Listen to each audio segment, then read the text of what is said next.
नमस्कार शेतकरी मित्रांनो, अद्रकमध्ये भरपूरशा शेतकऱ्यांना समस्या जाणवते की उगता क्षणी त्यांचे जे अळाई जे कट करते कंद आणि जो स्टम आहे तो कट करते. तर अशा वेळेस कुठली फवारणी घेतली गेली पाहिजे आणि काय काळजी घेतली पाहिजे? तर जर कधी तुमचं जर्मिनेशन कंप्लीट झालं नसेल, 50%च असेल, तर जर्मिनेशन पूर्ण होण्याची वाट बघू नका, कारण की अळाईची जे नुकसानीची पातळी खूप मोठ्या प्रमाणात वाढते. 19-20लाही हाच अळाईचा प्रादुर्भाव वाढला होता.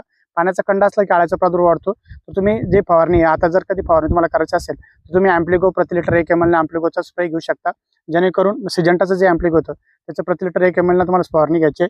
फवारणी करताना तुमचं जर्मिनेशन कंप्लीट नसेल झाले, हा जो बेल्ट असतो हा पूर्ण बेल्ट तुम्हाला स्प्रे करायचा आहे. जी मातीतली जी अळाई असते ते संपर्कात आली की ती नष्ट होते आणि तुम्हाला त्याचे रिझल्ट अतिशय सुंदर येतात.